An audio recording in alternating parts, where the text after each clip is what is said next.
I once watched someone I liked walk out of my life, and I still don't know if they ever liked me back. That question broke something in me, not because I was heartbroken, because I realized I had been completely blind. Sitting 2 feet away from someone for months, talking, laughing, sharing things, and having absolutely no idea what was actually happening beneath the surface. So I did what any obsessive person does. At 1 a.m., I went looking for answers. I read the research, dug into behavioral psychology, watched hours of studies on human attraction, talked to people who study this for a living, and what I found didn't just answer my question about that one person. It rewired how I read every single human interaction going forward. Because here's what nobody tells you. When someone likes you, they are already showing you, constantly, quietly, in ways their conscious brain hasn't even approved yet. Their body is sending signals their mouth would never say out loud, you just don't know where to look. Until now. So let's get into it. Trick 1, the proximity test. Here's something deceptively simple that most people completely overlook. When someone likes you, they close the distance. Not in an obvious, dramatic way, subtle, gradual, almost invisible. They sit a little closer than necessary. They lean in when they don't need to. They find reasons to be in your physical space even when the conversation doesn't require it. Psychologists call this affiliative behavior, and the research behind it is fascinating. Studies show that physical proximity is one of the earliest and most reliable indicators of attraction. Because the body wants to be near what the mind is drawn to. It's not a decision, it's a pull. So here's what to watch. The next time you're in a conversation with someone, take one small step back, just one, casual, like you shifted your weight, and then watch what they do. If they're not interested, the distance stays. They might even welcome it. But if they like you, they close it almost immediately, without realizing they did it, because their body was already trying to get closer. You just gave it a reason to move. Trick 2, the name signal. This one sounds almost too simple, but the psychology behind it is deep. Pay attention to how often someone uses your name. Not in a formal way, in conversation, naturally, casually dropping your name into sentences when they technically don't need to. That's so funny, honestly, versus that's so funny, honestly, I was just thinking the same thing, your name. That second version, that's not an accident. Research in social psychology shows that people unconsciously use the names of those they feel emotionally connected to more frequently. It's a bonding mechanism. Using someone's name creates intimacy, and when we're attracted to someone, our brain quietly starts reaching for that intimacy without permission. Dale Carnegie wrote about this decades ago. He called a person's name the sweetest sound in any language to that person, but what he didn't say is that it works both ways. The person saying your name, they're bonding themselves to you too. Every time they say it, they're reinforcing the connection in their own brain. So if someone drops your name more than the conversation actually requires, that's not a habit, that's a signal.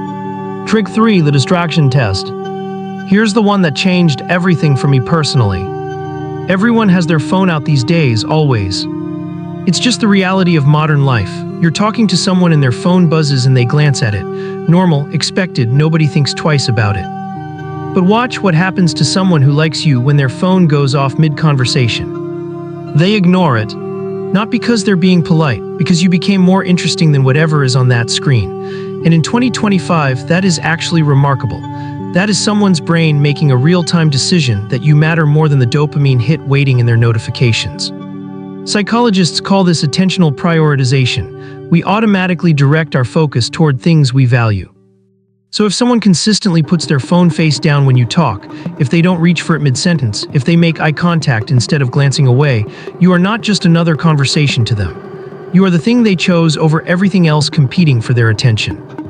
And in the world we live in right now, that might be the loudest signal of all. Trick 4, the mood shift. This one is subtle, but once you see it, you cannot unsee it. Watch how someone's entire energy changes the moment you walk in. Not what they say, not how they greet you. The shift that happens before any of that, before they've had time to perform anything. Their posture opens up, their shoulders drop slightly, the tension in their face softens, they become just a little bit more alive. Psychologists studying emotional contagion found that people unconsciously regulate their emotional state based on the presence of people who matter to them. When someone we're attracted to enters the room, our nervous system responds, literally, physiologically. You can't fake a mood shift, you can fake a smile, you can fake enthusiasm. But that involuntary softening, that quiet brightening that happens in the first 3 seconds before the brain kicks in. That's real. So the next time you walk into space where your person of interest is already present, don't look at them directly right away. Watch them first from the side, from across the room, before they know you're looking. If something in them shifts when they notice you, you already have your answer. Trick 5, the future test. Here's the one most people never think to look for. Listen for whether someone includes you in their future. Not a declaration, not a grand gesture, small, almost throwaway comments. There's this restaurant that just opened, you'd probably love it. We should watch that movie when it comes out. Next time we do this, we should try.